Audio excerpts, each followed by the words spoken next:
윤관석 의원은 말씀드렸죠. 중진 의원입니다. 더불어민주당의 3선 인천 남동을을 지역구로 두고 있고 지금 상임위원장, 산자위원장을 맡고 있는 의원입니다. 오늘 오전에 입장을 밝혔습니다. 한번 들어보시죠.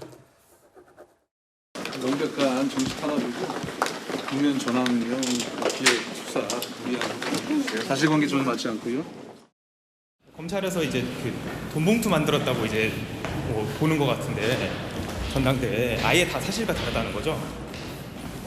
검찰에서는 이제 송영길 대표님 혹시 조금 특정 후보를 밀어주기 위해서 그런 게 아니냐 이렇게 보고 있는 것 같은데 이에 대한 입장도 없으실까요?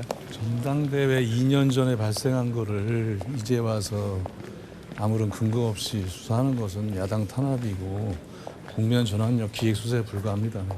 저는 그런 취지 발언한 적이 없습니다. 자, 윤관석 의원은 오늘 오전 국회에서 이번 검찰 수사와 관련해서 국면을 전환시키기 위한 것이다. 검찰의 명백한 정치 탄압이다. 이재명 민주당 대표를 향한 검찰 수사도 정치 탄압이다. 이번 이 수사도 정치 탄압이다. 노웅래 의원에 대한 검찰 수사도 정치 탄압이다. 정치 탄압이라는 얘기가 종종 여기저기서 많이 나오는데요. 이승훈 변호사 생각은 어떠신지요? 이번 수사와 관련해서? 일단 이 사건에 대해서 굉장히 신중하게 접근해야 될 것 같아요. 일단 녹취록이 나왔다고 하고 물론 그 녹취록이 직접적인 녹취로서의 증거는 아니겠지만 그렇다 할지라도 사실관계는 규명돼야 되고 민주당도 적극 협조해야 될 것으로 보여집니다. 다만 검찰도 좀 수사에 대해서 밀행성을 가지고 신속하게 수사를 했으면 좋겠어요. 아하. 이게 마치 시기를 조율해서 천천히 수사하면서 이정근 전 사무부총장 이미 구속돼서 1심 재판 선고까지 나왔거든요. 그렇다고 한다면 이 핸드폰 관련 자료들도 굉장히 오래전에 나온 것들인데 마치 윤석열 대통령과 국민의힘의 지지율이 떨어질 때마다 하나씩 사건이 터져 나오다 보니까 이게 야당 탄압이다 이런 이제 문제가 제기되는 거고요. 검찰 수사에 대해서 누가 뭐라고 할 수 있겠어요. 수사는 신속하고 좀 밀행성 있게 해서 잘못이 있다면 기소하고 잘못이 없다라고 한다면 무혐의 처분을 하는 게 맞다고 생각되고요. 한 가지 덧붙이면 윤석열 정부에서 너무 수사만 하지 말고 좀 정치도 했으면 좋겠다. 외교 문제 굉장히 대미 외교, 지금 도청 의혹으로 굉장히 문제가 되고 있고 대일 외교에 있어서도 독도는 일본 땅이라고 하는 얘기까지 나오고 있습니다만 동맹이라는 이유만으로 너무 적극적으로 항의를 한다거나 대응을 하지 못하고 있어요. 또 경제 문제 많이 어렵거든요. 그런 측면에서 저는 수사도 뭐 당연히 해야 되겠습니다만 경제, 외교 많은 분야에서 국민들이 걱정하는 분야도 좀 야당을 범죄 집단으로 보지 말고 협치의 대상으로 봐서 대화하면서 서로 논의하고 공유도 해야 되는 것이기 때문에 저는 수사와 정치는 별개다 이렇게 말씀드립니다. 자, 그렇다면 이번 2021년 5월 2일에 있었던 전대에서 돈봉투가 살포된 것 아니냐. 이번 검찰 수사와 관련해서 검찰은 큰 틀을 이렇게 보고 있는 겁니다. 보시죠. 제가 벌써 방송 시작하고 몇 번 말씀을 드렸죠. 오늘 저 강모 씨에 좀 주목을 해주셔야 된다라고 말씀을 드렸습니다. 전당대회 그 시절에서는 저분은 수자원공사 상임감사였고 지금은 감사협회장을 맡고 있습니다.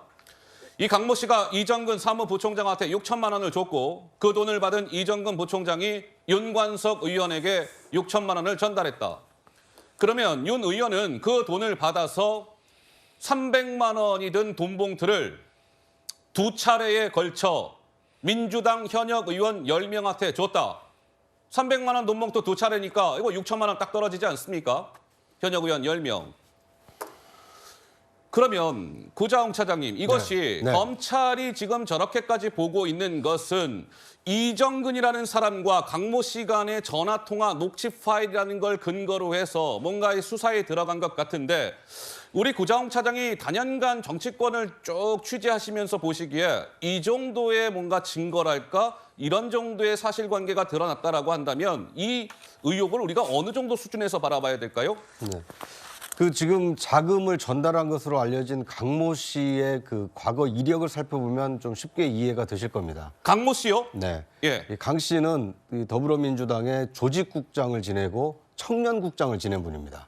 아, 민주당의 조직국장을 지냈던 인물입니까? 그렇습니다. 그러니까 당뇨 출신이고 당뇨 출신이군요. 문재인 정부 때 이제 그 공기업 감사로 나갔는데 그러니까 이제 조직국장과 청년국장이라고 하는 직위는 전당대회 같은 어떤 전국 선거에서 각 시도당의 어떤 지지 성향 분포가 어떻게 돼 있는지를 가장 정확하게 알 수 있는 사람입니다.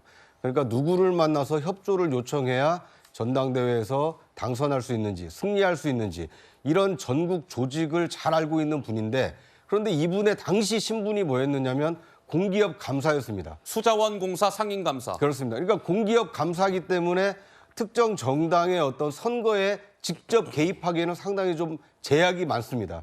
이제 그러다 보니까 자신은 현황은 잘 알고 있지만 실제로 이 캠프에 들어가서 도와주기는 어렵다 보니까 당시 그 송영길 캠프에서 그 중심적인 역할을 하고 있던 이정근, 나중에 이제 송영길 대표가 된 이후에 사무부총장이 되셨죠.